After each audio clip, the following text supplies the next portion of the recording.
Yeah, kama kawa kama dawa kama kawize bwana, tunakuja tena kwenye Oran namba 6. Unaona bwana, sasa tunamwona Marlon Anthony akiwa anazungumza pale na wazee, unaona, kuhusu utawala wa sasa hivi.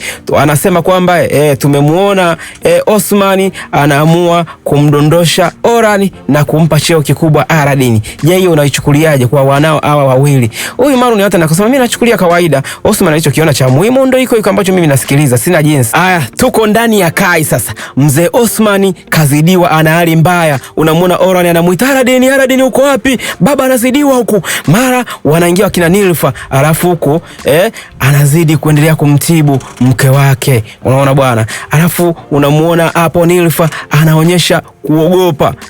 Huyu anamuita baba, baba, baba. Aladdin anaita, alafu bora ni huko analia. Mara akafumbua macho Osman, wanaanza kucheka kufurahi. Osman anakuwa amani, muishi kwa kutegemeana, msaidiane kwenye uongozi, muwe na umoja, msiwe na utengano. Wanaanza kuulia, wanajua labda kama anatoa, nisiwezi kuendelea kukaa hapa. Unaona, wakati namuona baba anakufa, kakimbia kamfuata nani? Kamfuata Aladdin. Anamwambia wewe Aladdin, jaribu kupambana na hii sumu aliyopewa baba, wewe mtibie. Mimi naenda kumtafuta yule daktari, unaona, na wale ambao walimtuma, naenda kutafuta nini kilichofanya huyu baba mpaka afikia hapa, na dawa lazima nitaipata. Anamchukua askari yake Arili, wanaenda sasa, wanaingia sasa kwenye ofisi ya nani? Ya dokta, kwenda kuchunguza kama dokta yupo, ili waweze kumuoja. Wanakuta dokta za huko, unaona bwana. Sasa huko tunarudi kwa huyu Didari, akiwa na Senshin, wenyewe wanapongezana tu kuhusu uongozi. Si huyu kashakuwa kiongozi, unaona. Kwa hiyo wenyewe ni kupongezana. Mara wakaletewa taarifa, bwana, hivi mnajua kama Osman ana hali mbaya sana?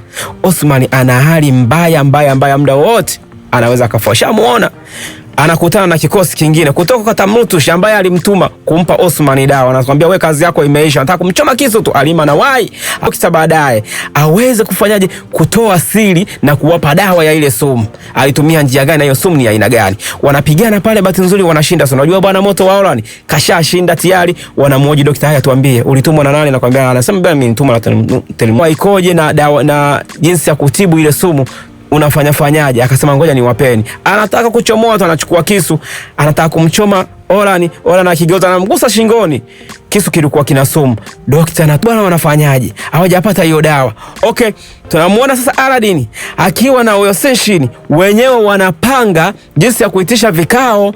Unaona bwana, mama anasikia ngoma inapita pale, inapigwa, oya, kutakuwa kuna kikao jioni jamani, asiye na mwana aeleke jiwa, asikose kwenye kikao cha jioni. Aladdin kaandaa kikao na Sunshine. Hivi mzee anaumwa, kwa hiyo jamaa itakuwa ni wepesi kuja kuvamia, kwa sababu anajua mzee anaumwa, na sisi tutakuwa tumekaa tunahangaika na huyu mzee, wakati vita tumesahau nao watatuvamia. Sasa tunamuona huyu nani, Flavius akiwa na Tamrutush, wanapanga bwana, tunaanzia kijiji hiki, tunaenda kijiji hiki, tunazingira hapa, kisha tunaikamata Kai. Unaona bwana, watakuwa watoki. Unaona, tunapitia kule Genki, tunaingia Guinaku, alafu tunawakamata vinaumwa. Lakini bado pale vile vile wanaanzisha tena safari nyingine ya kwenda kuonana na Tamrutush, kujifanya wanaingia kwenye makubaliano, alafu huku pembeni wakiwa wanatumia njia za pembeni za kuwa wanaonyeshana kwenda kuvamia. Oya, tunaishia hapo. Unaona bwana, tutakutana kwenye ile nyingine. Msisahau kama kawaida yetu kusubscribe, kucomment na kulike na kushare pia. Yani unavyo subscribe babu, ina maana mzigo mwingine ukiingia unakiona pale kikenge kinaliandaa, ukibonyeza tayari babu, tunaenda pamoja. Ciao.